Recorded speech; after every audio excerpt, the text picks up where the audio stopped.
Ziemassvētkos notiek brīnumi. Jau vairāk nekā 2 vai 3 gadus meklējām savai kolekcijai dzintara smaržas meža vējš. Jā, un brīnumi arī notiek pirms Ziemassvētkiem. Šī kolekcijā ļoti labi iederēsies, jo tādas mēs līdz šim redzējām tikai savā jaunībā. Smaržas meža vējš tika ražotas 1980. gadā. Tās ir ziedu aromātiskās smaržas. Šīm jaukajām, skaistajām smaržām autori ir Broņislava Švarcmane un Liesma Oše. Maz drusciņi pastāstīšu, kādas tai ir notis, augšējās, hiacinte, maipukīte un violītes. Protams, vēl ir vidējās notis, un es zinu, ka vēl muskus.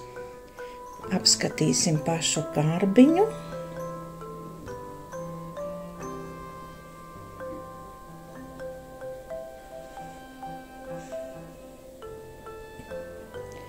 Un šeit redzams Rīga, grupa Ekstra un cena 20 rubļu. Priekš tiem laikiem tā bija ļoti liela cena priekš smaržām. Un tik tiešām ir liels prieks, ka svētkos nāk arī brīnumi. Brīnumi, tos, kurus kārojas, kurus sen ilgi gaidi, un tik tiešām tas ir tomēr atnācis pie kolekcijas.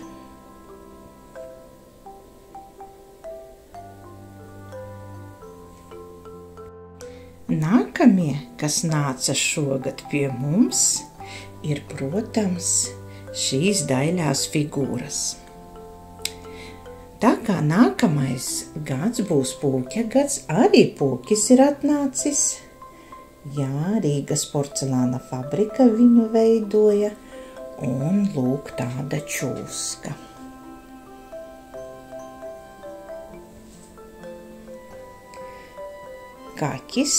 Kaķis nav Rīgas porcelāna rūpnīcas. Kaķim ir tāds zīmoks. Gailis ir Rīgas porcelāna fabrikas. Ļoti labi saglabājies zelts. Un arī šāds gailis, kas ir ļoti lepnis ar lielu skaistu seksti. Saules trauks.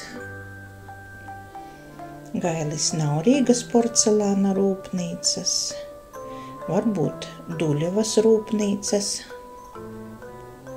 Nu, un galvenais pūķis. Pirms pūķa gada arī atnāca uz mūsu kolekciju. Šie 3 draudziņi ir Rīgas porcelāna rūpnīcas izgatavotas figūras.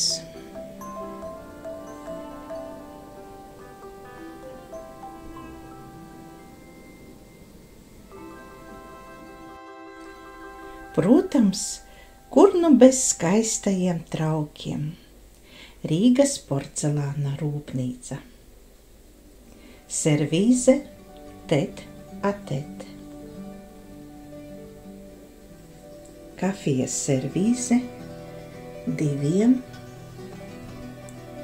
zelts vietām.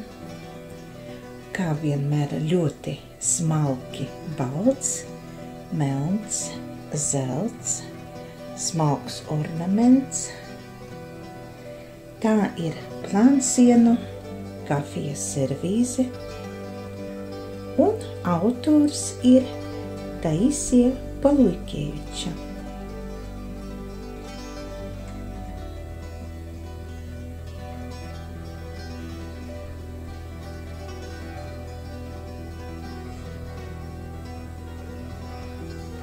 zaļais zīmogs, 3. šķira.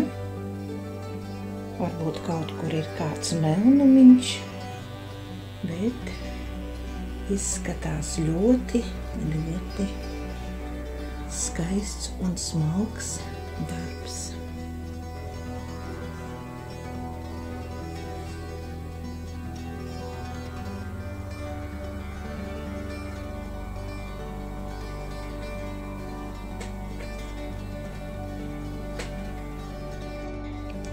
Tad vēl parādīšu Rīgas kafijkannu. Šāda servīze mums ir pilna, bet vēl atnāca lielā kanna. Krūzītes tā ir maziņas, un viņas ir tālu, kādreiz arī parādīšu pilnu servīzi. Kafijkanna no servīzes Rīga. Un vēl senatnīgais komplektiņš Stella. Arī Stella ir ar dažādiem dekoliem. Šo triju gribējās parādīt jums. Rokas gleznojums, zelts, zīmogs porcelāna fajance fabrika, arī 60. 70. gadi. Un šim apakštasītei un kūku šķīvim forma nav apaļa, bet tāda kā drusku uz trīsstūrveidīgu.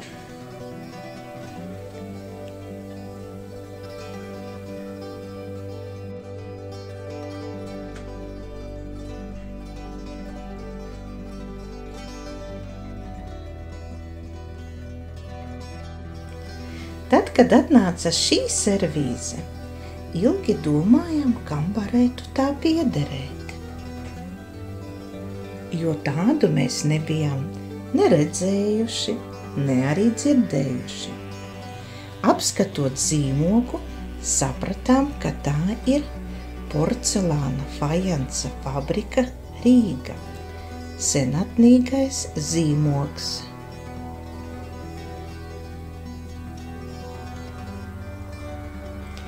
Un meklējot informāciju, mēs atradām, ka tā ir servīze Alfa, kafijas servīze. Šai kafijas servīzei ir autore Zina Ulste. Tā tika ražota no 1963. gada līdz 1967. gadam. Ražoja šo skaistumu tikai 4 gadus.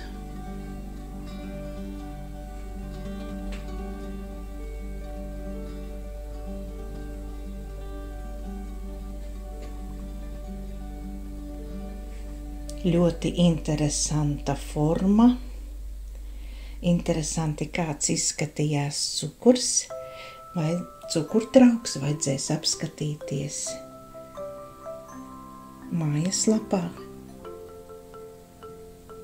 kas ir servīze Alfa. Un šiem visiem trauciņiem necik nav atsitumu. Arī krāsa, mēs domājam, ka tas ir rokas gleznojums, ir ļoti, ļoti noturīgs.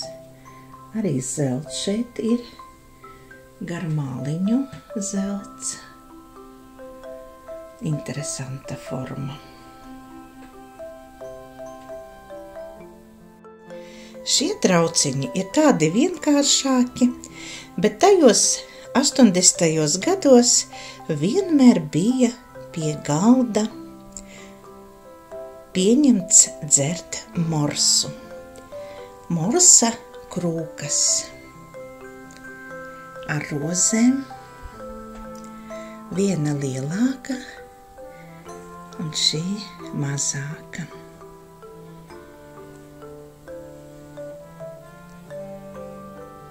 Vienmēr, cik es atceros, Dažādos godos uz galda bija morsa krūkas.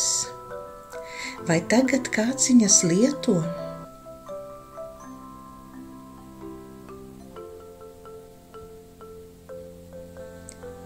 Un vēl gribējās parādīt arī tejas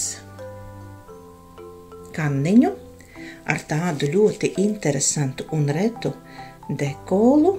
Tā ir māra. Un šai māras servīzē ir arī autore Zina Ulste. Māras tejas un kafijas servīžu ir ļoti daudz un dažādu. Tās tika ražotas no 1977. gada līdz 1984. gadam.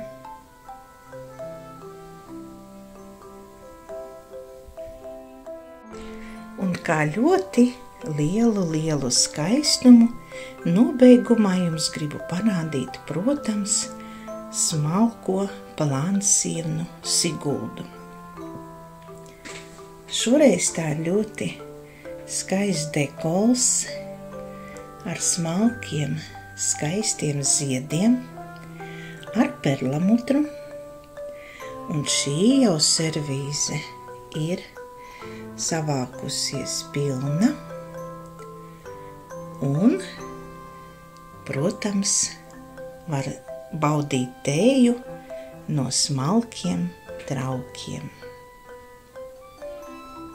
Sigulda sarkanais zīmogs, autors Ēriks Ellers.